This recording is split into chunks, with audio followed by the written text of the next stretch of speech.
라디오 책다방. 책 속에 사람이 있다, 길이 있다.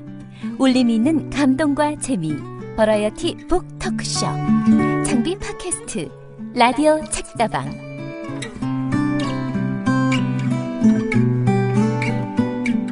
책다방 32번째 시간이 찾아왔습니다. 황정은, 김두식이 함께 이야기를 나누는 황금시대 시간이죠. 최근에 우리 둘 다 책을 새로 냈는데 황정은 작가 책을 내고 어떤 시간을 보내고 계세요? 저는 감기 걸렸습니다. 그거 끝이에요? 그걸로? 감기 걸렸어. 네. 마감하느라 좀 컨디션이 안 좋아서 그렇게 지내고 다음 있죠. 책 마감에 쫓기느라 그 이미 한참 전에 썼는데 지금 책이 나온 거에 대해서는 좀 뭐라고 해야 될까요? 약간 마음이 떠났다고 하긴 뭐하고 좀 지난 과제? 그런 느낌이 들긴 할 것 같아요. 지난 과제라기보다는 좀 발 걸려 넘어지는 느낌? 예. 왜냐하면 그 책 같은 경우는 벌써 거의 2년이 돼가요. 원고 마감한 지가. 그래서 좀 시간이 지났는데 이제 출간되면서 다시 그 작품에 대해서 얘기를 해야 되는 시간이 왔잖아요. 그래서 이렇게 자기가 이렇게 소복하게 쌓아놓은 뭔가에 발 걸려서 넘어지는 느낌? 그런 거 좀 있기는 있죠. 작가들이 책을 내고 마치 우울증같이 힘든 시간을 보낸다. 작가들이 다 그렇다는 얘기를 제가 들은 적이 있거든요. 황정은 작가도 그런가요?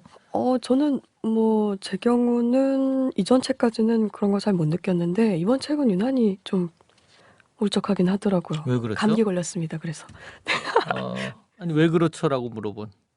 이번 잘 책이 모르겠어요. 다른. 잘 모르겠네요. 네. 이유를 알면 그게 뭐 네. 우울한 게 아닌 거지. 네. 네, 저는 사실 잘 이해를 못하는. 저는 책 내면 그냥 좋거든요. 마냥 좋은. 좋으시군요. 그럼 지금 나 좋아요. 책 나온 지 얼마 안 돼서. 책 너무 좋기도 하고요. 사실 오히려 근데 책 내고 제가 힘든 거는 제가 책을 내고 나니까 왜 이렇게 요새 좋은 책들이 계속 쏟아지는지 신간이 이해가 안 가는 게 역사상 최대 불황이라고는 얘기하면서 제가 볼 땐 역사상 최대로 책이 나오는 시기가 아닌가. 그게 선생님 신간이 나와서 선생님이 검색해보고 이러셔서 더 물론 그럴 수도 다가오는? 있어요. 그럴 수도 있어요. 그게 평소에 책이 나오든 평소에도 늘 있다가? 책이 나오고 있는데 네. 계속 이런 느낌이 드는 거예요. 책 새로 나온 거 어떤 거 딱 보면 이거 망했구나 이거. 이 책은 팔리고 내 책은 망한 거구나 하는 느낌이 계속 들면서요. 그게 사실 책 내고 나서는 가끔 이제 인터넷 서점을 검색하잖아요. 최근 저의 가장 큰 자랑은 거의 1년 가깝게 이제는 제가 인터넷에 제 이름 검색을 안 했다는 건데 책이 나오니까 이제 자꾸 이 대형 인터넷 서점에 가서 책 제목을 자꾸 검색을 하게 되더라고요. 제가 이름 검색 안 한 건 자랑이니까 제 이름은 검색 못 하고 심지어는 포탈에 가서도 포탈에 가서도 제가 다른 길이 있다 이거를 검색을 하니까 이건 근데 막 기사가 너무 많이 떠가지고 제 책에 관한 기사는 하나도 없고요. 다른 길이 있다라고 하는 거는 워낙 문장으로 검색이 되는군요. 그러니까 잘라진 글자들이 세 개가 나오기만 하면 검색이 되니까 너무 많아서 검색의 의미가 없더라고요. 제목은 잘 지었구나 그런 생각을 했고요. 근데 이제 책 나오고 나서는 SNS에 몇 번 책 얘기를 올리다 보면 제가 아무래도 라디오 책다방 월요일에 새로운 게 올라오면 한 2주에 한 번 정도씩 손님 오신 방송은 이제 SNS에 올리게 되잖아요. 그 다음에 제 책 얘기도 한마디 올리고 그러면 갑자기 이게 내가 이 걸어 다니는 광고판이 아닌가 싶어서 이렇게 좀 자괴감이 들 때도 있고요. 근데 잘 보면 다들 이렇게 살더라고요. 요샌 작가들이. 페이스북도 그렇고 트위터도 그렇고요. 그러니까 이게 애매한데 홍보 수단. 그러나 자기 일상을 적으라는 공간에서 머릿속에 새로 나온 책 생각밖에 없는데 딴 얘기를 적을 도리가 없기 때문일 수도 있고요. 작가들이 다. 페이스북 같은 경우는 특히나 개인이 발행하는 어떤 소식지 같은 거 그런 느낌 좀 있지 않나요? 그런 면이 있죠. 네. 그리고 뭐 작가들이 다 그렇긴 한데 이게 예전에는 작가들이 홍보 일선에 이렇게까지 뛰지는 않았던 것 같은데 지금은 좀 다 그렇게 된 분위기 뭐 그런 느낌도 있고요. 뭐 행사도 있지 않나요? SNS가 없었잖아요, 선생님. 없었지. 홍정은 작가도 무슨 행사? 저요? 행사 그거는 넘어가시죠. 왜요? 행사 얘기해서 무엇하리. 무엇하리. 해줘야지. 네. 그냥 넘어가는 진짜로. 네, 진짜로 넘어가. 어쨌건 김중혁 작가하고 이 낭독회가 한 번 있긴 있는 거죠. 네, 네. 선배가 사회를 맡아주시겠다고 말씀하셔서 고맙게도 낭독회를 하게 됐죠. 예, 아이 뭐 이거 참 어렵네. 얘기 끌어내고 어쨌든 잘라주세요. 여러 가지 얘기를 했지만 오늘은 이 요른 일에 북극 허풍담 네. 이 황정은의 강력 추천작이기도 하고요. 저희가 강정마을에 갔을 때 네. 강정마을 책방에서 이 북극 허풍담이 꽂혀 있는 걸 보고 감동을 받았는데 그 안에 황정은이 기증했다고 써 있더라고요. 네, 뭐 제가 함께 이 기증했습니다. 책을 뭐 읽기를 바라고 뭐 하는 이런 사인도 해놓고 해서요. 네. 저 심지어 제 생일날 가서 거기다가 이렇게 제 생일 날짜에 딱 적어놓고 왔다고요. 아 북극 허풍담에 그 책을 놓고 온 날이 제 생일날이었어요. 아 그렇구나. 뭐 중요한 얘기는 아니지만 네, 하여튼 서명까지 해놓은 예. 네. 약간 다른 세상 얘기. 저는 이제 1권 저희가 오늘 이제 주로 1권을 보고 얘기를 할 텐데 1권 네. 차가운 처녀편이죠. 지금 우리나라에 1, 2, 3권 번역이 돼 있는 네, 아쉽게도 3권밖에. 네 북극 허풍담 요른 릴이라고 하는 작가의 작품인데 자 그럼 밖으로 간 시 잠깐 듣고 와서 이제 북극 허풍담 이야기를 본격적으로 시작하겠습니다. 네, 듣고 오시죠. 창비 팟캐스트 라디오 책다방은 매주 월요일 오후에 업로드됩니다. 라디오 책다방은 창비 홈페이지 www.창비.com과 창비 문학 블로그 창문 radio.창비.com에서 듣거나 다운받으실 수 있습니다. 스마트폰을 사용하시는 분들은 팟캐스트 어플리케이션 또는 팟빵 어플리케이션에서 라디오 책다방을 검색해서 들으실 수도 있습니다.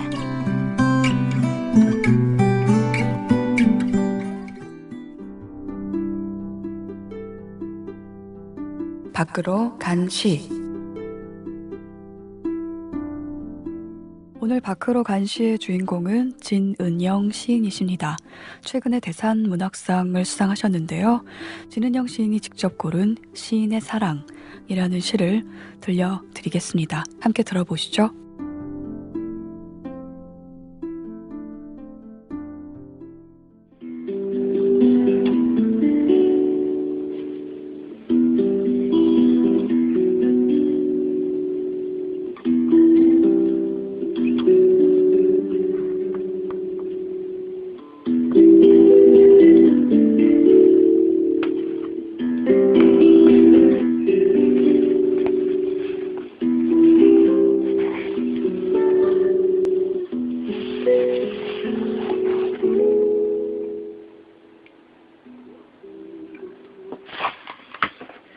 시인의 사랑.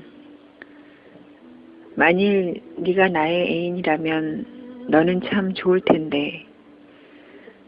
네가 나의 애인이라면 너를 위해 시를 써줄 텐데. 너는 집에 도착할 텐데. 그리하여 네가 발을 씻고 머리와 손가락으로 차가운 두벽에 닿은 채 잠이 든다면, 젖은 담요를 뒤집어 쓰고 잠이 든다면, 너의 꿈속으로 사랑에 불타는 중인 드넓은 성체를 보낼 텐데.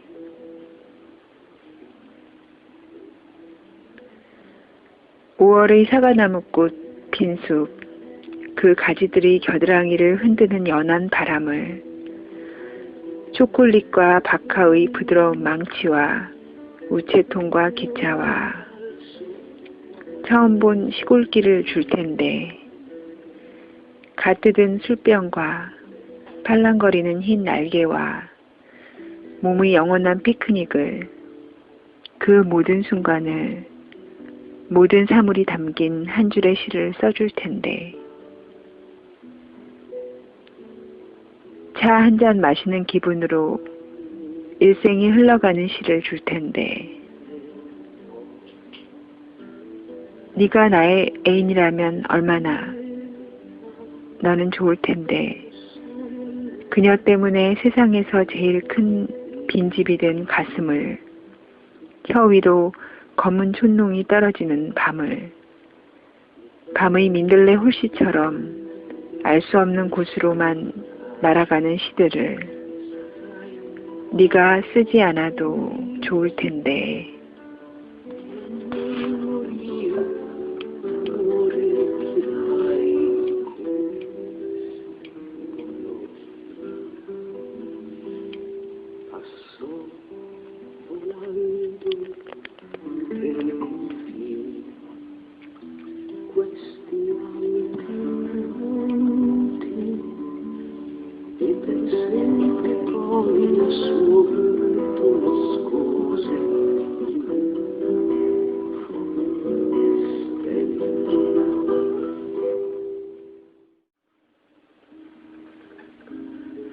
네, 제가 읽은 시는 시인의 사랑인데요. 훔쳐가는 노래 제 시집, 세 번째 시집에 수록된 시입니다. 지금 녹음하고 있는 장소는 제 방이에요. 친구가 그려준 그림 액자가 있고 옆을 보니 랭스턴 휴즈의 시집과 정본 백석 시집, 릴키의 시집도 있고요.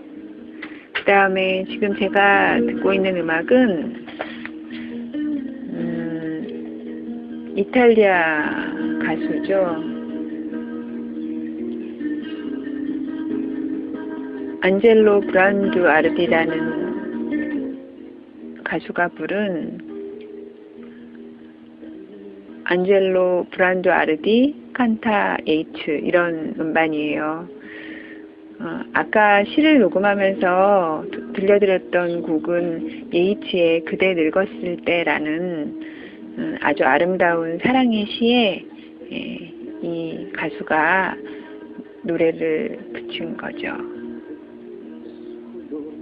제가 굉장히 좋아하는 시고 사실은 어떤 종류의 연시를 쓸 때마다 늘 생각나는 시가 예이츠의 시여서 시인의 사랑을 읽으면서 예이츠의 이 그대가 늙었을 때로 만든 노래를 배경음악으로 실어보았습니다. 이 시 한번 꼭 읽어보셨으면 합니다.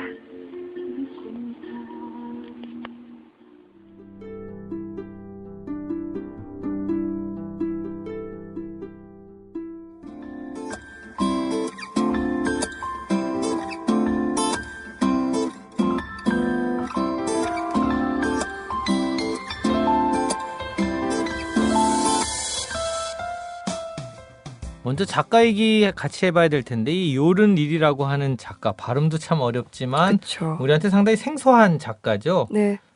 황정은 작가 먼저 한번 쭉 이 요른 릴에 대해서 소개를 한다면 어떤 분이죠? 네, 요른 릴은요. 31년생이고 19살 때 이분이 그린란드 북동부 탐사에 참여를 했대요. 그래서 거기서 북극 생활을 시작했고 북극 생활에 너무나 매력을 느껴서 그래서 그린란드에서 16년을 지내면서 거기 사냥꾼들하고 겪은 일 그리고 그분들한테 들은 얘기들 이걸 잊지 않으려고 이분이 기록을 해둔 거예요. 짤막짤막한 얘기들을. 근데 이것을 이게 지금 이 그린란드에만 있는 풍경인지는 모르겠으나 책장수가 보따리를 지고 책장수가 그 원고를 훔쳐서 그 출판사에 기고를 한 거죠. 이런 원고가 있다. 그러니까 그게 뭐 거의 우리로 예를 들면 뭐 경상북도 정도 되는 땅에 한 서너 명이 사는 거잖아요. 그러니까 그 서너 명, 아니 한 15, 6명 정도 이 동네에. 그렇죠. 엄청 넓은 엄청 땅인데. 넓은 땅에. 그러니까 네. 책도 뭐 팔러 다니는 사람들이 이 사람들이 서점을 갈 수가 없는 게 여자를 만나러 갈래도 뭐 3,000km는 나가야 되고 뭐 이런 동네에서 그렇죠. 아마 이제 배가 들어오거나 할 때 이제 책을 팔러 다니는 그런 사람들이 있지 않을까 싶어요. 네. 1년에 한 번씩 배가 드나드는 장소이기도 하죠. 근데 그런 형태의 책 장수가 아주 오래전에 종이책이 처음 등장했을 무렵에 있었던 책 판매상? 네. 구매상? 그렇게 장사를 했잖아요, 책을. 우리나라 근데도- 땅에서도 그게 원래 그 네. 권서라고 해서 책을 권하고 다니면서 기독교 전도도 하고 이제 이런 분들이 있거든요. 그런 책 장수인 거죠. 어떤 그렇죠. 의미에서는. 예. 네. 어쨌든 이 요른릴이 써둔 이야기를 책장수가 훔쳐서 출판사에 기고를 합니다. 그 출판사에서 눈이 번쩍 뜨인 거죠. 아니 이렇게 재밌는 이야기가 이러면서 출간된 것이 북극 허풍담 시리즈고요. 사실 허풍담이라는 게 어떤 장르명은 아니고 그냥 요른릴의 어떤 이야기들을 일컫는 말이고 전 세계 단 하나 있는 장르예요. 북극 허풍담. 결국 요른릴의. 요른 릴만 쓸 수 있는 네. 얘기들인 거죠. 뭐 예. 이분만 쓸 수 있겠습니까? 네. 설마 그렇지만 이 이야기들에 붙은 장르명이 허풍담인 거죠. 문명을 등지고 그린란드 북동부에서 살아가는 괴짜 사냥꾼들이 주인공인 이야기라고 소개가 돼 있어요. 딱 이 소개와 맞아 떨어지는 그런 이야기입니다. 그러니까 엄청 넓은 지역에 집이라는 게 거의 뭐 한 100km씩가의 집이 하나 있는데 네. 그런 한 집에 한 어떤 기지 같은 데에 한 2명 내지 3명 정도의 사람들이 살고 있는 거고. 네, 셋이면 많은 거고 그렇죠. 주로 이제 오두막 같은 곳에서 1명이나 혹은 2명 친구를 만나러 거죠. 가려면은 이 썰매를 타고 네, 개썰매를 타고 네. 또 이동을 해야 되는 그런 네, 며칠씩 이동을 해야 되는 이게 배경이 그린란드인데 여기가 상당히 큰 섬, 세계에서 제일 큰 섬이에요, 여기가. 네, 그것도 이 북극 풍담에 등장하는 인물들이 총 뭐 한 16명? 20명이 안 되는데 이분들이 그 그린란드 북동부 연안의 곳곳에 이제 오두막에 흩어져 살고 있는 거죠. 그래서 잘 상상이 안 가는 풍경이죠, 사실. 그렇죠. 예. 도시에서 복닥복닥 살아가는 사람들은 잘 상상이 안 되지만 이 이야기를 읽을 때 이 공간에 관한 상상력이 되게 필수적인 그런 얘기거든요. 아이고. 실제 얘기가 지도를 틀리네. 자꾸 보게 되는 거죠. 네. 책 앞장에 저도 그래서 보면 이 제일 앞에 이 지도를 해놨는데 네. 이 지도에다가 각각 특징 같은 거 있잖아요. 여기 그건 헤르버트 그럼 제가 여기 닭이라고 써놨잖아요. 조그맣게. 그거 알아보셨어요? 비오르키님은 철학 이렇게 조그맣게 써놓고. 선생님이 쓰신 거예요? 제가 쓴 거예요. 제가 이거는. 그렇구나. 예. 그 다음에 로이 비뷐은 여기다 침묵 이렇게 적어놓은 게. 네.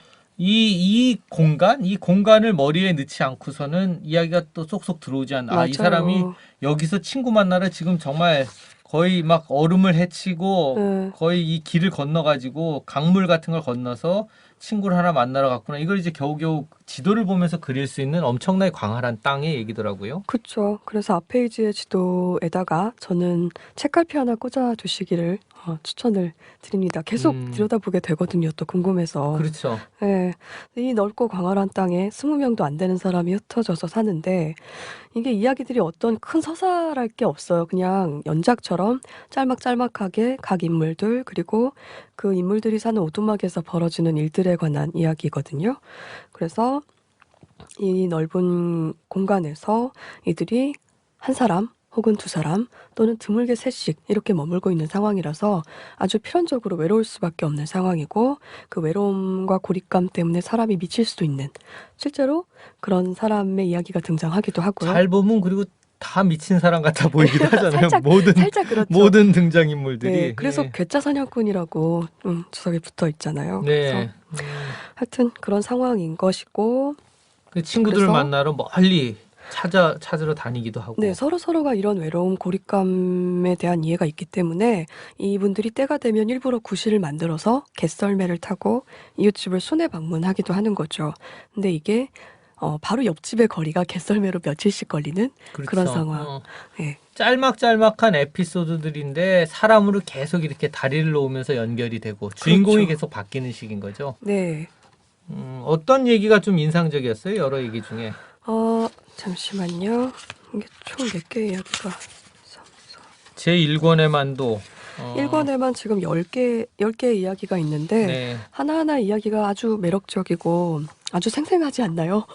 그리고 근데 참 익숙하지 않은 양식의 글쓰기이긴 해요. 재밌으면서도 꽁트 같기도 하고. 그래요? 아니, 잘 우리가 못 본, 잘 읽히지만 이런 음. 형식의 글 저는 잘 못 봤던. 그래요? 예, 예. 저는 낯선 이야기라고 선생님이 말씀하셨는데 저는 아주 익숙한. 이 광경이 그린란드 사실 가본 적도 없고 네. 살아생전에 갈 수 있을지도 모르겠고 그런 공간인데도 불구하고 이게 이렇게 눈앞에 익숙하게 펼쳐지는 이유가 뭘까를 계속 생각하면서 이 책을 읽었었거든요. 네. 저는 개인적으로 이 책에 등장하는 이야기 중에 알렉산더라는 이야기, 알렉산더 닭이죠? 닭 네, 알렉산더 얘기. 닭의 이름입니다. 네, 아주 닭의 아름다운 이름. 닭. 네. 그리고 순회 방문, 문신 예술가, 절대 조건 이렇게 4가지 이야기를 네. 추천을 드리고 싶어요. 알렉산더라는 이야기는 일단 헤르버트라는 인물이 있어요. 이분이 혼자 사는 사람인데 오두막에서 이 사람이 우연하게 닭을 키우게 되거든요. 근데 그 닭에 아주 몹시 정을 붙이게 됩니다. 그래서 한 집에 살면서 닭하고 늘 얘기를 네. 하고 친구가 되는 거죠. 네, 절친 친구. 네. 닭이 너무 살찌니까 이건 아니지 이래가면서 너 관리 좀 해야 돼 이러면서 네. 닭을 운동을 시키고 이런 상황인데 그러니까 보통 이 사냥꾼들이 식용으로 닭을 사서 먹고 그러는데 이분이 이렇게 식용이 아니라 파트너로 닭을 키운다는 소문을 듣고 그걸 보러 또 다른 사냥꾼들이 며칠씩 개썰매를 타고 이 오두막을 방문을 하는 거예요. 그렇죠. 근데 저는 그 상황이 너무나 뭐랄까 좀 짠하기도 하면서 재밌기도 하고 상당히 인상 깊었던 그런 이야기였고요. 순회 방문 같은 경우는 아까 말씀드렸다시피 일부러 구실 만들어서 이웃집 방문하기도 하는 상황, 그런 상황인데 이 헤르버트라는 인물이 알렉산더란 닭이 죽고서 너무나 외로운 나머지 이웃 오두막인 로이비익의 오두막을 방문을 하죠. 그래서 이거 제가 근데 다 설명해도 괜찮나요? 뭐 한 가지 얘기 아, 정도는 그래요? 네. 네. 방문해서 헤르버트가 여러 가지 이야기를 막 혼자 주절주절 사실 뭐 혼자 있다 보면 혼잣말 하게 되잖아요. 이게 외로움의 극에 달한 사람들의 모습인데 로이빅을 네. 붙잡고 계속 얘기를 하는 거죠. 그렇죠. 근데 로이빅은 말이 없기로 아주 유명한 사람이고 근데 아니라는 대답조차 안 하는 입을 딱 그렇죠. 닫고 사는 벙어리가 아닌가 싶을 정도로 그런 사람인데 헤르버트가 몇 날 며칠을 그래서 혼자 막 떠들어요. 그러다가 결국은 이제 할 얘기도 다 떨어졌고 자기 목소리 듣는 것에도 지쳐서 나 이제 갈게 이랬더니 로이빅이 이건 아니지 이래가면서 그렇지. 이건 아니지 하면서 너- 굉장히 재밌는 구조. 전 하여튼 이 부분 되게 좋았는데. 네, 그러니까 이제 가야 되겠다고 얘기하니까 로이빅이 그동안 네. 한마디도 안 하고 네, 아침 인사 저녁 인사만 하고 듣기만 하던 로이빅이 이렇게 얘기하죠. 이건 듣던 중 최악이군. 네. 난 말할 틈도 없었는데 떠나겠다고. 이게 무슨 예의야. 너를 일주일 내내 재워주고 네가 가져온 싸구려 독주도 마셔주고 빌어먹을 횡설수설을 꾹 참고 들어주지 않았어? 이건 아니지. 헤르버트. 그렇게 쉽게 로스만을 빠져나갈 순 없지. 이제는 네가 내 말을 들어야 해. 내 말을. 이렇게 소리를 지르잖아요. 네, 매트리스에서 벌떡 일어나서 굉장히 인상적인 가만히 그쵸. 있던 친구가. 그렇죠? 네. 그러면서 말을 하기 시작해서 또 며칠 내내 계속 수다로 계속 시간을 보내는 거죠. 헤르버트가 괴로운 거야, 이 사람이. 그렇죠. 못 견딜. 그동안은 자기만 떠들었던 헤르버트가 네. 자기도 너무 괴로워서 이제 못 들을 정도가 된 상황에서 네. 야, 이거 우리 친구들 집에 가서 이걸 계속하자고 네. 제안을 하게 되잖아요. 네, 이걸 나 혼자 들을 순 없어. 나 혼자 당할 순 그렇죠. 없어. 나 이러면서 혼자 당할 순 없어 하면서 어. 다른 친구를 찾아 나섰는데 그 네. 뒤에 결말이 사실 되게 흥미롭고 너무나 이해가 되는 네. 얘기해도 되나요? 뭐 하나 스포일러 정도는 아닐까요? 괜찮지 않을까요? 아, 그래요? 예. 그래서 결국은 이 로이빅과 헤르버트가 갯썰매를 타고 또 며칠씩 걸리는 갯썰매로 며칠씩 걸리는 옆 오두막을 찾아가는데 그리고 그 찾아간 친구 집 앞에서 이 두 명이 네. 놀라운 썰매를 결정을 멈추고. 하게 되죠. 그렇죠. 우리가 그것까지 얘기하면 안 되고, 그렇죠? 적당합니다, 네. 선생님. 네. 놀라운 결정을 하고, 네. 그런데 굉장히 이해가 가는 그렇죠. 이 사람들의 결정이 그런 약간 하나하나의 이야기가 좀 특이한 결론을 내리는 게 이 책이 되게 좀 흥미로웠던 것 같고요. 문신하는 예술가 얘기도 되게 재밌어요. 사실상 거의 사기꾼에 가까운. 그렇죠. 아, 이게 요엔손이라는 문신 예술가가 베슬마리오라는 배를 타고 이 배가 1년에 한 번씩 이 톰슨 곶 이들이 사는 그 그린란드 북동부 연안의 항구죠. 톰슨 곶. 거기 1년에 한 번씩 들어오는데 이 배를 타고 요엔손이라는 문신 예술가가 들어오는 거예요. 그래서 이분한테 이 사냥꾼들이 문신 세례를 받습니다. 그렇죠. 어디에 용을 새겼네. 저 근사한데 나는 더 근사한 거 해가면서 경쟁적으로 다들 문신을 하죠. 이 네. 동네 사는 사람들이. 그렇죠. 그 와중에 요엔손은 아주 풍족한 물적 자원을 획득하게 되는 막 모피 얻게 되고 문신 이거 해주는 대신에 뭐 모피 3장 뭐 이런 식으로 얻어가면서 그렇게 되는데 거의 한미천 챙겨서 떠나게 되는 거죠. 이 문신 예술가는. 그렇죠. 예. 그 과정도 너무나 재밌고 그래서 1년 만에 다시 베슬 마리오가 톱슨코츠로 돌아오는데 이 1년 만에 이제 자기들을 봐줄 누군가가 도착을 한 거잖아요. 그러니까 이 사냥꾼들이 그 추운 곳에서 그 문신을 자랑하려고 다 옷을 벗고. 옷통을 벗고 연안에 다 서 있는 거죠. 그 배를 그렇죠. 향해서. 그래서 그 광경을 그 베슬 마리오의 선장이 쌍안경으로 목격하고서는 욕을 퍼부으면서 그러게 저런 사기꾼을 이런 데다가 내려주는 게 아니었는데 라고 투덜거립니다. 그거를 옆에서 듣고 있던 선원이 아니 그러면 그게 요엔손이라는 사람이 저렇게 했다는 걸 어떻게 아세요? 라고 물어보니까 당연히 알지. 저놈만 옷 입고 있는데 그렇지. 이런 얘기를 그렇지. 예. 네, 너무나 재밌는 그런 그런 좀 이야기였고요. 순진하고 순박한 사람들의 얘기인 거죠. 다양한 그렇죠. 캐릭터들이 등장하는. 네. 그리고 여기 실린 이야기 중에 가장 뭐랄까 감각을 자극하는 이야기로 저는 절대 조건. 똥에 관한 얘기죠. 네, 화장실에 관한 그렇죠. 얘기. 예. 대부분 화장실 그냥 이 동네에서는 그냥 땅 파서 얼음 언 땅에다 파서 해결을 하는데 여기에 어떤 분께서 그 수제식 화장실을 하나 세웁니다. 만드는 거죠. 네, 수제식 화장실을 세우고 그걸 지켜본 그 같은 오두막을 사용하는 사람이 자기도 그걸 사용하고 싶어 하고 그 문명의 상징이라고 할 수 있는 그 화장실을 사용하고자 하는 욕구가 막 일어나면서 이 화장실이 과연 누구에게 권리가 있는가 그걸로 다투는 과정이 등장을 하거든요. 그래서 똥은 누가 치우느냐 모아졌을 때 그건 누가 치우느냐 가지고 또 다투고 그만 그러다 큰 사고도 나기도 하고요. 네, 그렇죠. 네. 큰 사고를 하시면 몇 가지가 등장하는데 거의 왜 어느 거 똥이 폭발하는 네. 그런 사고가 나오잖아요. 똥이 오니까 그걸 긁어내려면 얘를 무른 상태로 만들어야 되잖아요. 그래서 이 화장실에 관한 우선권이 없는 그 인물이 그 바가지를 불에 올려요. 녹이려고. 녹여야 버릴 수가 있기 때문이죠. 그렇죠. 얼어붙어 있기 때문에. 네, 그래서 그걸 이렇게 끓이는 장면이 나오는데 그게 아주 리얼하게 와닿는 그런 이야기였고요. 그렇지만 결국은 그린란드의 그 기후 조건이 화장실에 쓸어가 버리는 그런 내용. 그러면서 급격하게 두 사람이 화해를 하게 되는 예. 그런 내용.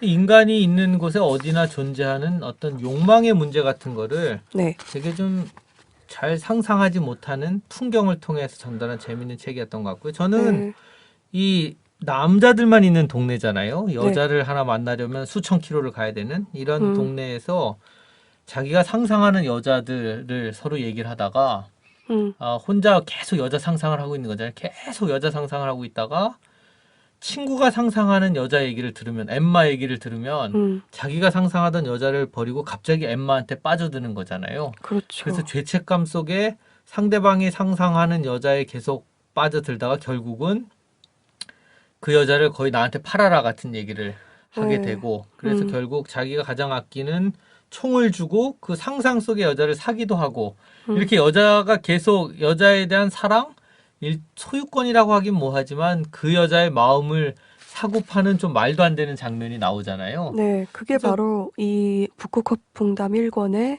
핵심, 소제목, 그렇죠. 소제목이기도 소제목이기도 한 한 이 차가운 처녀죠. 차가운 처녀란 제목의 저는 이야기죠. 되게 이상한 얘기라고 느꼈으면서도 한편 따지고 보면 우리 삶도 뭐 다를 게 있나. 그러니까 어떤 사람에 대해서 이 사람은 자기 거라고 생각을 하기도 하고 남의 것을 뺏었다고 비난하기도 하고, 이런 거 되게 좀 허구고 좀 웃기는 거 아닌가 그런 생각도 했어요. 되게 그런 점에서 이 책이 우리하고 너무너무 다른 세상의 얘기 같지만 모든 인간이 공통적으로 가지고 있는 그런 욕망의 문제를 잘 얘기했다고 해야 되나요? 그런 장점이 있는. 그런 것을 느끼셨군요. 네. 선생님은 여기서 되게 재밌는 말이 많이 등장하는데 딱 한마디만 골라보라면 어떤 말을 저는 그냥 고르실지. 혼잣말 같은 거 계속 얘기하고 있는 부분들에 여기 다 그냥 체크를 해놨고요. 단어 하나는 특별히 생각해. 뭐 특별한 단어가 있나요? 네, 저는 이 작품 곳곳에 등장하는 핵심 언어가 네. 이건 아니지. 아까 제가 읽은 부분에도 있었죠. 네, 이건 있었어요. 아니지 하는. 이건 예. 아니지 하면서 아주 곳곳에 등장을 하는 알렉산더에도 등장을 하고 닭한테 너 너무 살쪘어 이러면서 이건 아니지라고 순회 방문 때도 나오고 네. 아까 선생님 낭독해 주신 부분 문신예술가 그 즐거운 장례식이라는 것은 이제 오두막에서 친구 둘이 살다가 한 친구가 죽었는데 무려 그 친구가 식사 당번일 때 죽어버린 거예요. 그랬더니 그 친구한테 이건 아니지 네가 하필이면 이 그치. 타이밍에 죽어? 이러면서 그리고 그 친구의 떠남을 애도하는 방법도 너무너무 네, 독특하고요. 너무나, 네, 같이 죽음을 그 사람을 살아있는 것처럼 앉혀놓고 네, 같이 술을 마시고 얼린 채로 맞아요. 앉혀가지고 마시기도 네. 하고 네, 얼린 게 채로 녹다 보면 그게 미끄러지기도 하고 네, 하여튼 그런 흘러내리면 얘기들. 네, 예. 흘러내리면 또 안타까워하면서 다시 똑바로 앉혀주고 그렇죠. 뭐 이런 얘기들. 얘기를 너무 많이 했나 오늘 이 책 그러게요. 얘기. 예. 황정원 작가는 북극하면 뭐가 떠오르세요? 저는 솔직히 이 책 만나기 전에는요, 그냥 극야, 백야, 네. 그리고 뭐 오로라 이 정도였거든요. 극야는 밤만 계속되는 거고 백야는 그렇죠. 낮만 계속되는 거죠 거의. 네, 여름 한철 한 3달 정도 백야가 있다고 하더라고요. 그린란드가. 그래서 그 정도 아주 얼어붙은 동토, 황량한 그런 땅 이 정도로만 생각을 했는데 개인적으로 이 책을 읽고서 제가 한 번도 가본 적 없는 장소 그리고 만나본 적 없는 사람들 그리고 내가 살아본 적이 없는 다른 삶 이것에 관해서 아주 선명하게 상상을 하게 됐어요. 그렇죠. 네, 그게 그 어떤 한 권의 책을 읽으면서 어떤 한 권의 책이 해낼 수 있는 가장 근사한 일이 아닐까 이런 저도 생각을. 잘 쓴 책이라는 생각이 드는 게 예컨대 극야, 백야, 오로라 이런 거에 대해서 장황한 묘사를 하지 않잖아요. 맞아요. 문학적인 묘사를 하지 않고 거의 한마디도 하지 않아요. 네. 그런데 그냥 그 등장하는 사람들 얘기를 읽다 보면 이게 밤과 낮이라는 게 이 사람들한테 이런 영향을 끼치는구나 하는 걸 통해서 그곳에 사는 모습, 자연환경 같은 것도 상상하게 만드는? 맞아요. 그 참 희한하죠. 사실 이 책 속에서 극야나 백야 뭐 이런 거 세세하게 묘사하고 그런 거 없거든요. 네. 근데도 아주 베이스로 원경으로 그게 기본적으로 깔려 있고 선생님 초반에 말씀하셨다시피 약간 사람들이 뭔가가 살짝 비틀어져 있어요. 약간 광기 같은 거. 그렇죠. 네, 그런 굉장히 사랑스러운 인물들인데 뭔가 비틀어진 광기 같은 게 보이는데 그게 바로 그런 극한의 기후적 조건이라든지 뭐 이런 것들의 영향 이게 계속 느껴지는 이야기들이라서 참 신기하면서도 뭐 책이 지금 3권밖에 안 나와 있는 건데 원래는 더 많은 거죠? 그렇죠. 이 책이 요른 릴이 1974년부터 1996년까지 거의 20여 년 동안 쓴 이야기거든요. 이 이야기만 쓴 건 아니지만 이 이야기로 총 10권이 나와 있다고 해요. 근데 국내에 3권까지만 번역이 돼 있습니다. 너무 아쉽고 책 끄트머리에 보면 이렇게 써 있어요. 4권 이후의 출간은 독자의 요청에 달려 있습니다. 3권 제일에 그렇게 써 있군요. 네, 그렇게 써 있습니다. 이런 안내와 더불어서 출간 압박용 이메일이 공개되어 있는데요. 이 이메일 주소가 무려 사장님 열린북. 이게 뭐죠? 너무 재밌더라고요. 사장님 열린 부분? 사장님 예. SAJANG인가? 그래서 사장이요. 사장이 열린 사장님. 부분에 놨다. 이게 열린 책들에서 나온 책이죠? 네. 열린 책들도 이 책이 그렇게 잘 팔려서 10권까지 가기가 쉽지 않다는 생각을 처음부터 하고 3권을 낸 거군요. 글쎄 모르겠어요. 편집자들은 사실 이 책에 좀 많은 애정을 갖고 있지 않을까. 워낙 얘기 자체가 매력적이라서 그래서 좀 많이 좀 봤으면 해서 책도 열린 책들의 어떤 하드커버, 딱딱한 하드커버 그게 아니라 아주 소프트한 이런 그걸 뭐라 그러죠? 반양장이라고 하나요? 이런 책으로 나왔거든요. 들고 보기 편하게. 전 재밌었고요. 네. 2, 3, 4권도 계속 읽었으면 좋겠다 싶으면서도 뭐랄까 되게 막 100만 권 팔리고 이런 책이라기보단 매니아층이 형성될 수 있는 책이구나 그런 느낌 받았고요. 네. 예, 저 개인적으로는 뭐 다른 길이 있다 책을 내서 자꾸 광고 같은 책을 내서 그런지 표정이 왜 그래? 약간 왜 다른 세계가 있다 그런 느낌 있잖아요. 다른 세계가 있다. 깨알 같으죠? 우리가 생각 못한 이런 전혀 다른 세계가 있다는 걸 보여준 거 그거 네. 이 책의 의미였던 것 같아요. 네. 예, 네. 무척 재밌었던. 네, 훌륭합니다, 선생님. 네, 같이 나눠 읽고 혹시 친구들도 많이 읽으시고 같이 네. 친구들하고 나눠보시면 좋을 것 같다 생각했고요. 네, 적극 추천합니다. 네, 오늘 여기까지입니다. 네.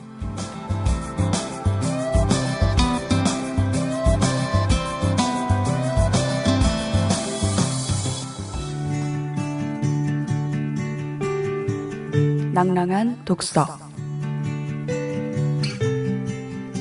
네, 이번 주 낭랑한 독서에서는요, 사장님도 아니야, 노동자도 아니야 라는 책에 실린 내용입니다.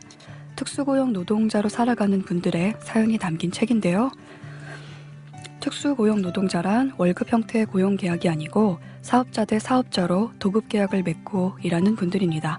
학습지 교사, 방송작가, 택배기사, 퀵서비스 기사.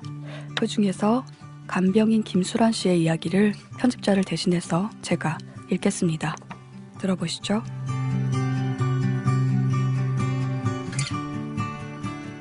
간병인 일을 시작했는데 해보니까 굉장히 어려워요. 아침 6시에 일어나서 환자분을 목욕시켜요. 매일은 안 해도 전체적으로 하루에 한 번 씻겨드리고 면도해드리고 깨끗한 옷으로 갈아입히죠. 그러고 나면 물 드려야 하고 약도 드려야 하고 그 다음에 8시에 식사가 오고 식사 끝나면 10시에 물리치료를 가요.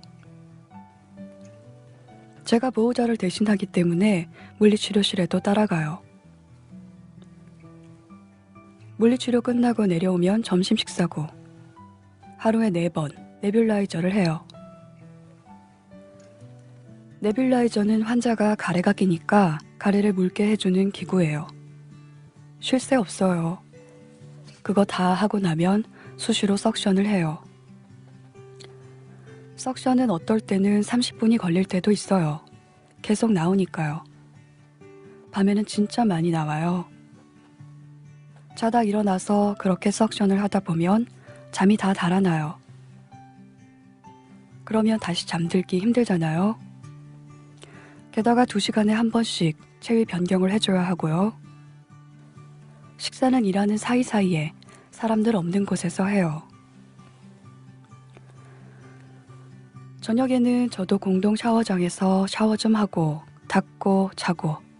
그런데 잔다고 해봐야 계속 환자를 돌보는 거죠. 아침 되면 또 목욕시키고 또 석션하고 반복이지. 목욕하다가 또 석션해야 하고. 석션이 제일 문제예요. 그러다 보면 하루가 금방 지나가죠. 간병인을 위한 공간이 너무 없어요. 휴게 공간이 없어요. 간이 침대에 보호자가 앉아 계시면 저희는 갈 데가 없어요. 보호자가 오면 비켜줘야 하니까 우린 앉지도 못하잖아요. 옷 갈아입을 공간도 없어서 맨날 화장실에서 갈아입어야 해요. 휴게 공간이 필요하죠. 잠시라도 다리 펴고 누울 수 있는 공간이 있어야 하잖아요. 잠은 보호자용 간이 침대에서 쪽잠으로 해결해요. 석션을 수시로 해야 하고 환자 움직임에 민감하게 반응도 해야 하고 2시간마다 환자 체위도 바꿔줘야 하니까 잠을 푹 못 자고 눈이 항상 빨갛죠. 간이 침대도 너무 좁아요.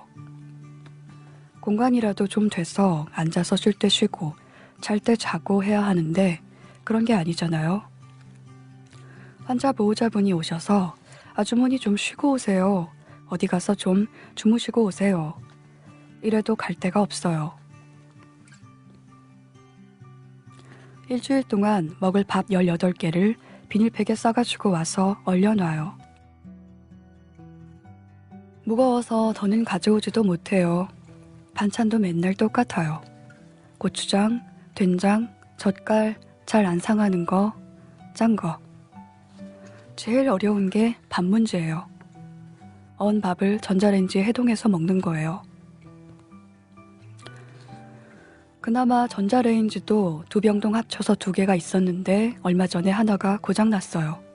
보호자들, 간호사들 다 같이 쓰고 여기가 신경과니까 환자 죽을 엄청 많이 데워요. 제가 수 간호사님께 고장난 거 얘기 좀 해달라고 했지만 제가 보호자도 아닌데 간병인 주제에 이런 소리 들을까 싶은 생각도 들어요. 그러니까 비참한 거죠. 모여서 같이 먹으면 안 되기 때문에 저희는 혼자서 조금씩 먹고 그래요. 사람들이 안 보이는 데서 먹으려고 서서 먹기도 해요. 의자가 없어요. 다른 사람 보기에도 처량하잖아요. 왜 서서 드세요? 드실 데가 없으세요? 전부 그렇게 물어요.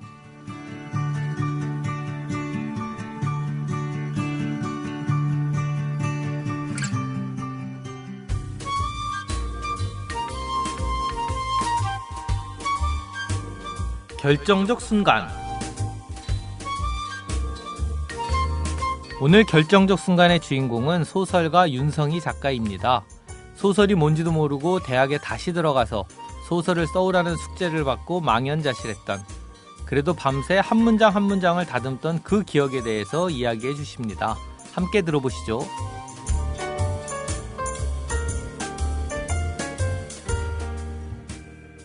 안녕하세요. 소설 쓰는 윤성희입니다. 1995년 봄이었는데요. 그때 저는 약간 늦은 나이로 서울예대 문예창작과에 들어갔어요. 단 한 번도 소설이라는 걸 써본 적이 없었는데 선생님께서 다음 주까지 소설을 써와라라고 말씀하셨고, 그래서 저는 3월 어느 날 제 책상에 앉았어요. 무엇을 써야 되는 건지 어떻게 써야 되는 건지도 몰랐는데 책상에 앉아서 가만히 그라는 사람으로 소설을 시작할까, 그녀라는 사람으로 소설을 시작할까를 생각했어요. 주인공을 정하는데 1-2시간이 걸렸고, 주인공 이름을 정한 후에 한 줄 쓰고 2줄 쓰고 또 멈췄다가 이 사람은 뭘까? 이 사람은 어디를 가고 싶은 거지? 이 사람은 무엇을 먹는 거지? 또 그런 생각을 하다가 한 줄 쓰고 2줄 쓰고 또 멈추고, 이 사람은 근데 어디에 사는 거지? 반지하에 살까? 반지하에 살면 장판은 어떤 장판이었을까? 화장실은 있을까? 옥탑방에 사는 것일까? 나이는 몇 살일까? 남잔데 머리는 어떤 스타일이었을까? 이런 생각을 하다가 또 앞에 쓴 한 줄을 지우고 두 줄을 지우고 그런 행위를 아주 오랫동안 반복했어요. 제가 쓴 글이 소설이 될지 무엇이 될지도 생각을 하지 않고 저는 그냥 이 사람은 뭘까? 이 사람은 무엇을 하고 싶은 것일까? 이 사람의 직업은 무엇일까? 이 사람의 첫사랑은 과연 누구였을까? 이 사람은 지금 외로울까? 이런 생각만 했어요. 그런 생각을 하면서 한 줄을 쓰고 나면 또 한 줄이 생각나고 또 한 줄을 쓰면 또 한 줄이 생각나고 그러다가 소설의 맨 마지막 문장을 적고 고개를 들었는데 아침이 되었습니다. 그때 저는 굉장히 놀라웠는데요. 제가 소설을 완성해서 놀라운 것이 아니라 무엇인가 집중하면서 밤을 새본 것이 인생에서 처음이었기 때문이었습니다. 밖은 화냈고 밤새 내가 무엇을 했고 그 다음에 그 많은 시간이 지났다는 것을 전혀 의식하지 못했거든요. 그 후로 오랫동안 제 버릇은 밤새 소설을 쓰고 아침에 해를 뜨는 걸 보고 그 다음에 대중목욕탕에 가는 것이었어요. 대중목욕탕에 가서 할머니들과 같이 목욕을 하고 집에 돌아오면 밤새 쓴 소설이 굉장히 하찮게 느껴지고 그러면 아무 주저없이 그 소설을 지웠어요. 그래도 항상 소설은 밤에 써야 된다고 생각했고 밤에 쓰고 마침표 문장을 적은 후에 창문을 열고 아침에를 떠오르는 걸 봐야지 그 소설이 완성된다는 생각을 오랫동안 했습니다.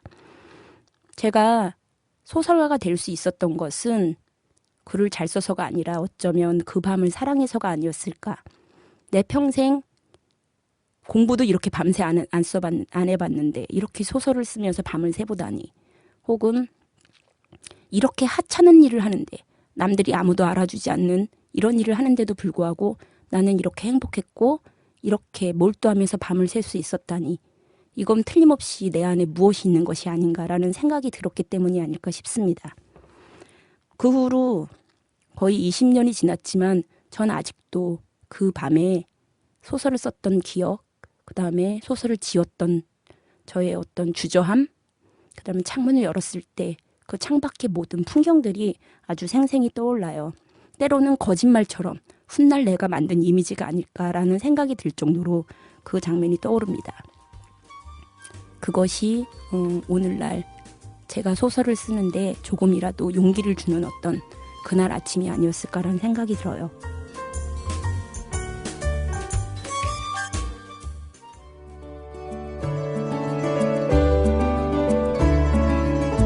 라디오 특강. 라디오 특강이 지난 시간에는 한 해 쉬었고요. 이번 주부터는 라디오 특강을 특집처럼 꾸며보려고 합니다. 최근에 한 강연은 아니지만 강연 당시에 반응이 굉장히 좋았고요. 강연 내용도 좋았다는 얘기를 많이 들었습니다. 제 입으로 하기는 좀 그렇긴 한데요. 저하고 시 쓰는 이장옥 선생님, CBS 정혜연 PD가 창비 인문 카페에서 릴레이로 세계문학을 왜 읽어야 하는가, 어떻게 읽어야 하는가라는 주제로 불금 특강을 했던 건데요. 앞으로 3회에 걸쳐서 그 특강을 보내드리려고 합니다. 오늘은 그 첫 번째로 시 쓰는 이장옥 선생님의 강연을 보내드리겠습니다. 이제 수능시험도 끝났고 겨울방학도 다가오니까 세계문학 전집들 한 번씩 다시 펼쳐보는 기회를 만드시길 바라고요. 같이 들어보시죠.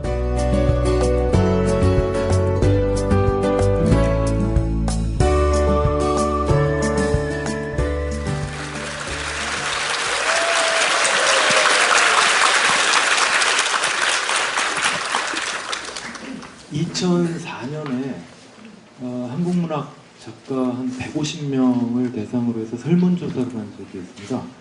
세계문학 사상 최고 작품이 뭐라고 생각하느냐라고 이제 한국의 작가들한테 설문조사를 한 거죠. 1위가 뭐였을 것 같습니까? 혹시 기억하고 계신 분 없습니까? 1위가 그 까미의 이방인이라고 그때 결과가 나왔었습니다. 그래서 조금 놀랐어요. 그 이방인이라고 하는 작품이 까미의 최고작이라고 하기에는 또 좀 의아한 작품이기도 하고, 근데 어쨌거나 이제 1위가 이제 까미의 이방인이었습니다. 2위하고 3위가 이제 2위가 도스토옙스키의 까라마조프가의 형제들이 2위였고요. 그리고 3위가 톨스토이의 부활이었습니다. 개인적으로는 이제 톨스토이의 대표작이 부활이라고 하는 건 좀 동의하기가 어렵긴 하지만 어쨌거나 그 설문은 도스토옙스키하고 톨스토이가 한국 현역 작가들, 글을 쓰는 사람들에게도 지금도 압도적인 영향을 미치고 있다고 하는 뭐 그런 것의 하나의 증거 같은 것이 되지 않나, 뭐 이렇게 생각이 됩니다. 그래서 우리 문학에 그렇게 영향을 많이 미치고는 있는데, 정작 이제 독자 입장에서 보면 이 러시아 문학이라고 하는 것이 읽기가 좀 쉽지가 않죠. 다 쉽게 읽으시는 분들이군요. 죄송합니다. 네. 상대적으로 좀 어렵습니다. 그죠? 일단 굉장히 심오한 느낌은 있는데, 일단 너무 길어. 그죠? 길기도 하고, 방대하기도 하고, 근데 제일 1차적으로 난관이 사람 이름입니다. 그죠? 라스콜리니코프 이름 하나 그 소설을, 긴 소설을 다 읽었는데도 라스콜리니코프 이름이 제대로 이제 발음이 안 되고, 스비드리가일로프 이거 외우는데 굉장히 오래 걸리고 이렇습니다. 이름 같은 것도 이제 좀 난관이고, 농담처럼 하는 얘기지만 이제 러시아 문학이 길고 방대한 거에는 그 러시아의 어떤 날씨가 영향을 많이 미쳤다, 이런 얘기도 이제 농담처럼 하기도 합니다. 다시 말하면 저도 이제 러시아에서 한 겨울을 나본 적이 있거든요. 근데 한겨울에는 한 11월 넘어서 12월, 1월쯤 되면은 아침에 이렇게 깨요. 그러면 이제 창밖이 깜깜합니다. 해가 이제 한 정오쯤 돼야 이제 해가 떠요. 11시, 12시가 넘어야 해가 뜨고, 오후 3시, 4시쯤 돼서 이제 좀 나가볼까 그러면 해가 집니다. 그러니까 밤이 너무 길어. 그리고 해가 떠 있는 시간이 겨우 서너 시간, 너댓 시간밖에 안 되기 때문에 그 긴 시간 동안 사실 밤에 별로 할 게 없거든요. 그러니까 뭘 하겠습니까? 글 쓰는 거죠. 네. 그러다가 보니까 굉장히 길고 방대한 소설만 쓰게 됐다는, 그냥 우스갯소리로 하는 얘기지만 꼭 우스갯소리만은 아닌 뭐 그런 요인도 좀 있을 것 같습니다. 이 등장인물의 이름도 그런 것 같아요. 라스콜리니코프나 스비드리가일로프나 아니면 피오트로 베로벤스키라든가 이런 좀 복잡하고 긴 이름들이 있지만, 또 달리 생각해보면 이런 생각도 가능합니다. 그러니까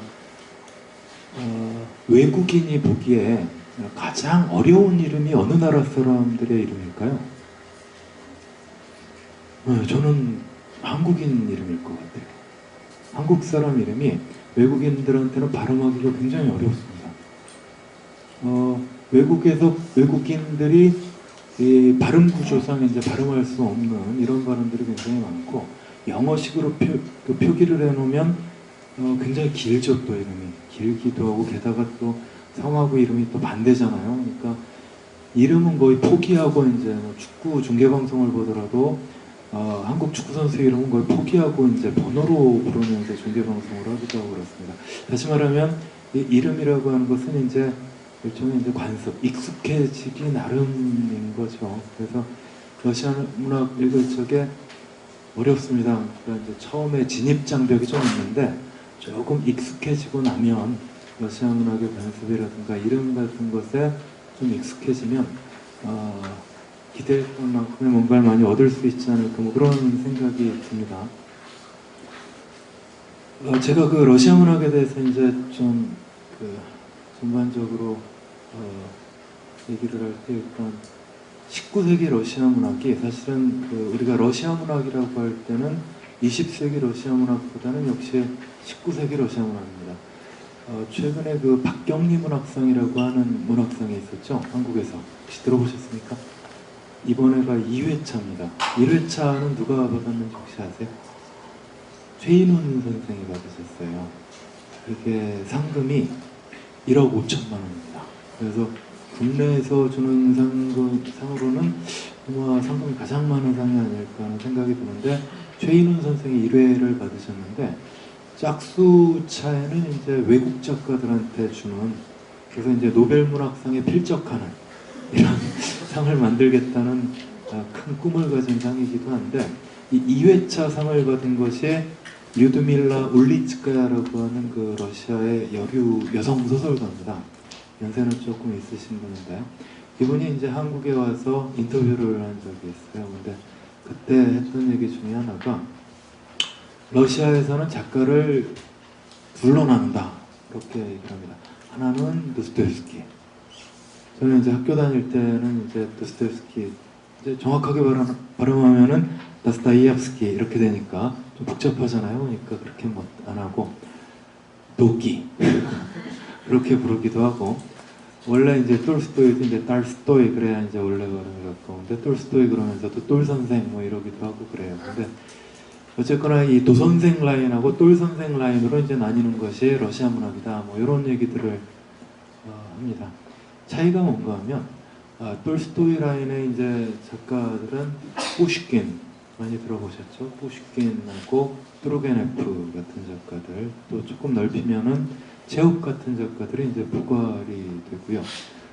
도스토옙스키 라인 쪽에는 이제 고골 그다음에 20세기 작가 중에 저기 비엘리라고 있습니다. 그리고 불가코프라고 하는 작가도 있고 이런 작가들이 이제 도스토옙스키 라인이다 뭐 이렇게 얘기를 해요. 아주 일반화된 사실은 일반화된 구분입니다. 그래서 사실은 한국 작가들한테도 이제 이런 그 기준을 갖고 한번 어느 부류에 속하는가 이런 것들을 한번 생각을 해볼 수도 있을 것 같아요. 그러니까 톨스토이 라인의 작가라고 하는 것은 대체로 조화롭고 균형 잡힌 어떤 감각을 가지고 있는 이런 작가들입니다. 그리고 세계에 대한 책임감도 있고 그런 것들을 세계를 관조하면서 써나가는 이런 그 작가들을 일컬어서 톨스토이 라인의 작가들이다 뭐 이렇게 얘기를 해요. 그리고 도스토옙스키 라인은 이제 정반대가 되는 거죠. 톨스토이 라인이 굉장히 조화롭고 균형이 잡혀 있다면 도스토옙스키나 특히 고골 같은 작가들은 상당히 부조화스럽고 균형 감각 같은 거 전혀 없고 그리고 이 작가들은 대부분 이제 자기가 스스로 환자이기 때문에 그 환자의 어떤 장광설 같은 것들을 소설 속에 많이 표현을 합니다. 그래서 굉장히 그로테스크한 어떤 문학을 가지고 있죠. 조금 더 이제 차원을 높여서 얘기를 하자면 이거를 이제 니체식으로 구분을 하자면 톨스토이 라인은 아마도 이제 아폴론적인 어떤 작가들이라고도 말을 할 수가 있고 도스토옙스키는 이제 고골 쪽은 디오니소스적인 작가로 나눌 수도 있다. 뭐 이렇게 이제 구분을 합니다. 그래서 술자리에서는 이제 한국 작가들 얘기를 하면서 이 작가는 톨스토이게, 도스토옙스키에게 뭐 이렇게 이제 나누면서 놀기도 했는데 모든 이분법이 그렇듯이 이제 굉장히 폭력적이죠. 근데 이제 큰 틀에서 이제 그런 얘기들이 일반적으로 언급이 된다는 거고요.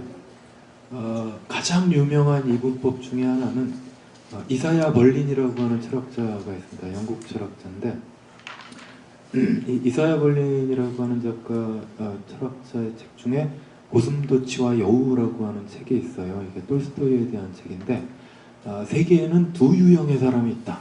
이런 그 전제로 시작을 합니다.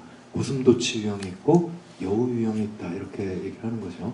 고슴도치 유형이라고 하는 건 뭔가 하면 하나의 커다란 원칙과 비전을 가지고 삶을 살아가는 존재를 일컬어서 고슴도치 유형이라고 얘기를 합니다. 그래서 하나의 원리로 세계의 모든 사건과 인간과 우주를 그 하나의 확고한, 명료하고 확고한 원리에 의해서 해석하고 그것을 글을 쓸 때도 마찬가지고 삶을 살아가면서도 그 원칙 안에서 이제 행동하는 이런 그 사람들을 일컬어서 고슴도치형이다 이렇게 얘기를 합니다.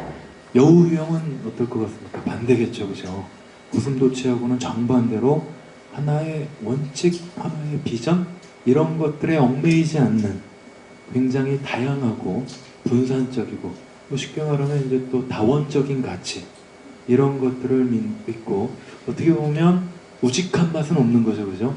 이것저것에 관심이 많고 다방면에 관심이 많고 그래서 어떤 주제를 다루더라도 고슴도치 유형은 하나의 주제를 끝까지 계속 변주해가면서 하나의 주제를 밀어붙이는 어떤 우직함으로 이제 변별이 되는 반면에 여우형은 이제 그 반대로 다양한 주제와 다양한 가치에 관심을 가지고 있는 이런 유형인 거죠. 여러분은 어떤 유형이신 것 같습니까? 벌써 좀 졸리죠? 저는 가끔 제 목소리 이렇게 얘기를 하면서도 제 목소리 때문에 졸리더라고요. 얘기하다가 좀 졸기도 하고 할 수 없습니다. 뭐 태어난 거예요. 뭐. 예, 이 류드밀라 울리츠카야라고 하는 이 작가는 이제 자기는 명백하게 톨스토이에 가깝다 이렇게 얘기를 하면서 톨스토이는 인간의 선함을 믿는다. 근본적으로는. 그리고 인간의 선량함을 향해서 나아가는 작가다. 도스토옙스키는 그렇지 않다. 그는 인간을 근원적으로 악한 존재로 본다. 뭐 이런 그 얘기를 하면서 빛의 작가와 어둠의 작가 뭐 이렇게 나누기도 했어요. 근데 어쨌거나 이런 그 여러 가지 다양한 이분법 같은 것들이 있는데 이사야 벌린의 이분법도 이제 역시 이분법인 만큼 여러 가지 문제가 있죠. 이사야 벌린의 결론은 또 놀랍게도 도스토옙스키는 명백하게 고슴도치 유형이다 라고 얘기를 해놓고 톨스토이는 좀 묘한 게 있습니다. 톨스토이는 스스로는 하나의 비전과 원칙을 평생 관철시킨 고슴도치 유형이라고 자기는 생각했는데 그렇게 하고 살았는데 사실은 소설을 분석을 해보면 톨스토이는 여우 유형이다라고 하는 얘기를 한 책이 이제 이사야 벌린의 책이에요. 그러니까 그만큼 톨스토이는 하나의 원칙보다는 오히려 가장 구체적이고 이 세계에서 일어나는 다양한 어떤 사건들에 다양한 가치관을 적용시키면서 살았던 사람이 아닌가 이런 결론이 이제 이사야 벌린의 어떤 결론이었습니다. 근데 이제 이런 분류 속에서 이제 우리가 19세기 러시아 문학 얘기를 할 적에 이런 그 두 유형으로 대별되는 작가들을 묶는 강력한 어떤 하나의 테마라고 하면 역시 그 19세기 리얼리즘이라고 하는 이런 개념일 것 같아요. 사실 20세기 러시아 작가들은 19세기 러시아 문학에 굉장히 큰 콤플렉스와 부채를 갖고 있습니다. 한국 작가들은 뭐 꼭 그렇지는 않죠. 한국 작가들은 19세기는커녕 그 식민지 시대 작가들한테도 별다른 부채는 없을 것 같아요. 그죠? 예를 들어서 뭐 김경옥이나 김혜란 같은 작가가 이광수를 못 뛰어넘어서 나는 글을 못 쓰겠어 이런 얘기를 할 수가 없으니까. 그죠?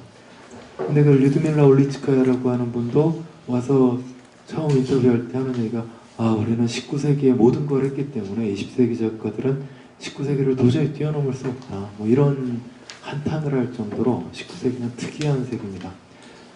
특이한 게 또 특이하다고 할 만합니다. 일단 1799년, 1800년이죠. 19세기 초에 푸시킨이 이제 태어나고 1809년에 고골이 태어납니다. 그리고 1814년에 레르몬토프라고 하는 작가가 태어나고 18년에 투르게네프, 21년에 도스토옙스키, 28년에 톨스토이 이렇게 태어나거든요. 그러면 1799년에서 1828년까지 거의 100여 년을 넘는 시간 동안 수많은 거장으로 앞으로 활동을 할 사람들이 30년 터울로 이제 다 태어난 겁니다. 그래서 이제 어떤 사람은 한 어머니의 배에서 태어날 정도의 시간에 이토록 위대한 거장들이 태어난 것이 19세기 러시아 문학이다 이런 얘기를 합니다. 사실은 이제 다른 유럽 문학하고 비교해도 그런 사례를 별로 찾아보기 어려울 만큼 뛰어난 탁월한 천재들이 이제 한꺼번에 태어난 셈이죠. 그래서 이제 이 19세기 문학을 일컬어서 근대 문학의 어떤 그 황금기다 이런 얘기를 하기도 하고 가라타니 고진이라고 하는 사람이 있죠. 가라타니 고진이라고 일본 평론가가 있습니다. 이분이 근대 문학의 종언이라고 하는 태제를 몇 년 전에 이제 들고 나와서 한국 문단을 벌집 쓰시듯이 막 들쑤셔 놓은 때가 있었습니다. 근대 소설이라고 하는 것은 이제 할 일을 다 했다. 끝났다. 더 이상 할 것도 없다. 필요 없다. 그러므로 나는 문학을 떠나겠다. 그리고 정말로 문학을 떠나버렸습니다.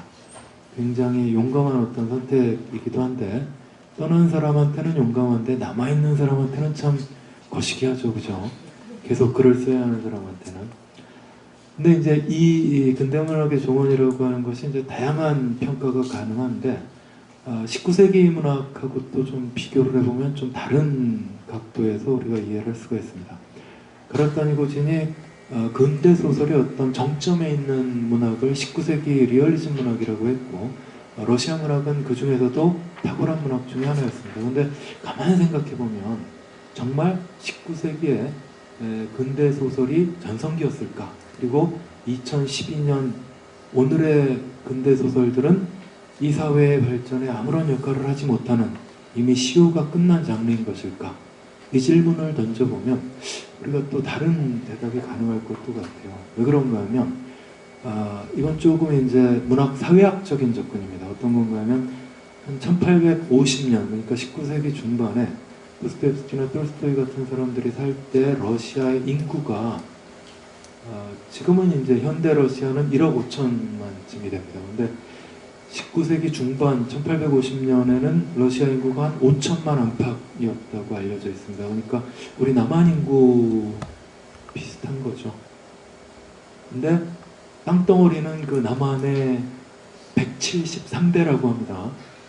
참 인간이 그런 데서 살아야 되는데 어쨌거나 굉장히 인구 밀도가 굉장히 낮고 그렇죠. 하여간 그 거대한 땅덩이에서 살고 있었다고 하는 것인데 중요한 건 뭔가 하면 그때 문맹률이 90%에 달했다는 거죠. 그렇다면 책을 읽을 수 있는 사람은 한 500만 명 정도라고 하는 계산이 나옵니다. 책을 읽는다고 해서 과연 도스토옙스키나 톨스토이의 소설을 그 사람들이 다 읽었을까요? 그렇지는 않을 것 같아요. 그렇다면 그때 당시에 도스토옙스키나 톨스토이의 소설을 읽었던 사람은 정말 지금 우리가 책 한 권 출간이 되면 뭐 1000부, 2000부, 3000부 찍지만 아마 그 정도도 안 될 겁니다. 그런 의미에서 19세기 리얼리즘 문학이 근대 문학의 전성기였다고 하는 것은 많은 사람이 읽고 많은 사람이 영향을 받아서 사회 변화에 도움이 된다고 하는 이런 관점이 아니라 그때 위대한 작품이 쓰여져서 인류의 유산으로 이제 앞으로 계속 읽히게 되었다고 하는 것, 이것이 더 중요한 것이 아닌가 하는 것이고, 지금 우리 시대의 문학 역시 당장 우리 사회의 변화에 긍정적인 변화를 이끌어낼 힘은 없더라도 지금 뭐 너무 많은 매체들이 있죠. 그리고 너무 많은 힘센 영화를 비롯해서 힘센 매체들이 있기 때문에 소설이 할 수 있는 역할이 많이 줄어드는 건 사실입니다. 그러나 19세기도 역시 마찬가지였다는 것이고 다른 매체 역할 혹은 결과를 생각하지 않고 좋은 문학을 하는 사람들이 많으면 역시 한국 문화의 중요한 유산이 되지 않을까 하는 그런 생각을 합니다. 예, 제가 엉뚱하게 또 지금 근대 문학 얘기를 하면서 언제 도스토옙스키로 들어가죠? 예, 그게 아닌데. 예. 좀 아까 이제 얘기가 아니었군요. 예. 좀 아까 제가 이사야 벌린 얘기 했잖아요. 그래서 톨스토이하고 이제 도스토옙스키 라인 얘기를 하면서 고슴도치 유형하고 여우 유형 얘기를 했습니다. 근데 요 얘기를 하고 나서 몇 년 전에 도정일 평론가가 계시죠?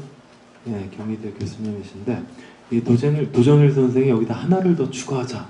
그래서 하나를 더 추가했습니다. 어떤 유형을 추가했는가 하면 두더지 유형을 추가했습니다.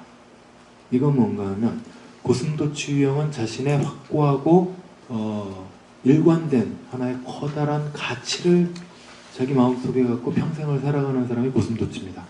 그런 하나의 가치를 억압적으로 느끼기 때문에 다원적인 가치에 다양한 관심사를 갖고 있는 것이 여우 유형입니다. 두더지 유형은 뭘까요? 그런 류의 가치들에 관심이 없는 사람들입니다. 관심이 없으니까 어떻게 되겠습니까? 사회에서 요구하는 우리에게 주어진 그런 것들을 그냥 끙끙거리면서 따라가느라고 바쁜 존재들, 그것을 두더지 유형이라고 이제 규정을 하셨습니다. 어쩌면 우리들 중에 아주 많은 사람들이 고슴도치도 아니고 여우도 아니고 두더지일지도 모르겠습니다. 저도 그럴지도 모르겠습니다. 아마도 세계문학을 읽는 이유라고 하면 저는 그런 생각이 듭니다. 제발 홍상수 영화에 보면 그런 얘기가 나오죠. 우리 제발 괴물은 되지 말자, 그런 얘기가 나오죠. 세계문학을 읽는 이유는 제발 우리 두더지는 되지 말자. 두더지가 되지 않기 위해서는 고슴도치든 여우든 간에 이런 수많은 가치들, 하나의 일관된 가치든 그런 것들과 싸우고 경쟁하고 그것이 나와 맞는가 맞지 않는가, 나는 여기에 동의하는가 동의하지 않는가, 이런 생각을 끝까지 해가면서 주체적으로 이 세계에 대해서 대응하는 하나의 길이 아닌가 하는 생각이 듭니다. 그래서 고슴도치도 좋고 여우도 좋습니다. 다만 두더지는 되지 말자라고 하는 것이 아마 이제 세계문학을 읽는 또 이유 중에 하나가 아닌가, 이런 생각이 듭니다.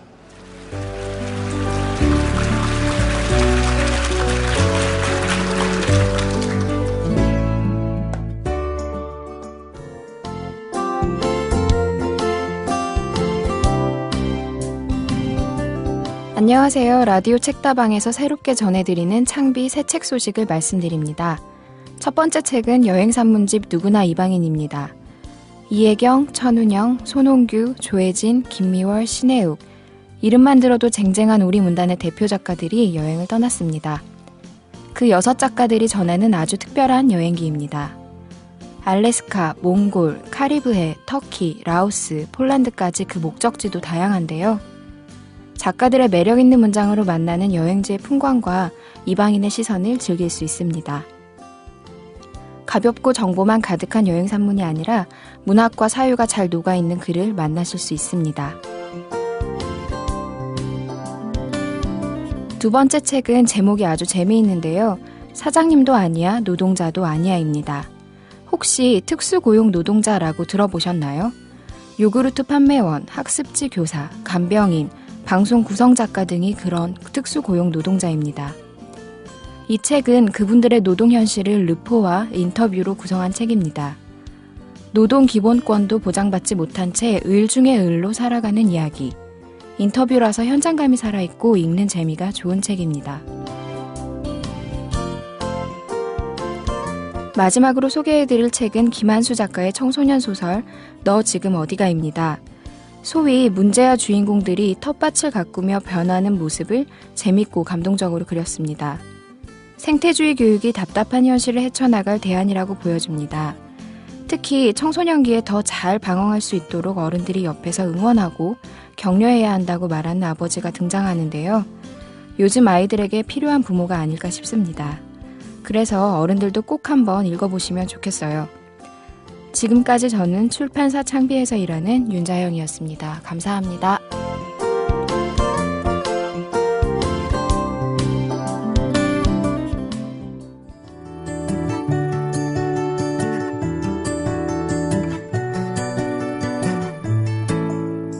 라디오 책다방은 창비 홈페이지 www.창비.com과 창비 문학 블로그 창문 radio.창비.com에서 듣거나 다운받으실 수 있습니다.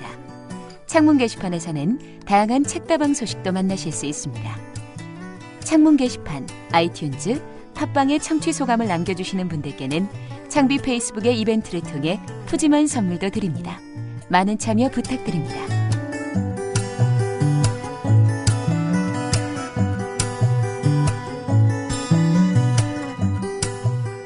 오늘은 저희가 이 북극이라는 생소한 환경 속의 인간 군상들을 보여주는 북극 허풍담 얘기를 같이 나눠봤고요. 네. 이장우 선생님의 이 도스토옙스키, 톨스토이를 중심으로 한 러시아 문학 얘기도 들려드렸는데요. 다음 주에는 공지영 선생님 모시고 신작 높고 푸른 사다리에 관한 얘기를 나눌 계획인데 황정은 작가, 공지영 선생님 배우면 뭐 특별히 묻고 싶은 질문 같은 거 있나요? 저는 높고 푸른 사다리를 얼마 전에 다 읽었는데요. 그 작품에서 참 다양한 인물들이 등장하잖아요. 그렇죠. 네, 다양한 인물들이 다양한 상황에서 왜, 대체 왜 이걸 자꾸 물어봐요. 그래서 저는 이들이 왜 자꾸 왜라고 묻는가 네. 좀 여쭤보고 싶은데 여쭤도 괜찮을까요? 기독교에서는 상당히 일반적인 질문. 그러니까 하나님이 살아있는데 어떻게 인간 세상이 이렇게 끔찍하고 나쁜 일이 계속 생길 수 있는가? 그게 이제 왜에 관한 질문을 계속 던지는 건데 공선생님 어떻게 답변하시나 한번 들어보면 되겠네요. 네, 궁금합니다. 왜라고 왜 묻는지 궁금하다는 거죠. 네. 네. 이 방송의 제작과 공급은 출판사 창비가 하고 있고요. 프로듀서 황혜숙, 윤자영, 박주영, 기술 편집의 석상훈, 유군백, 홍보의 지은영, 김정규 씨가 수고해 주셨습니다. 예, 잊지 말아주세요. 월요일 오면 찾아온 라디오 책다방. 다음 주에 찾아뵙겠습니다. 네, 건강하시고요.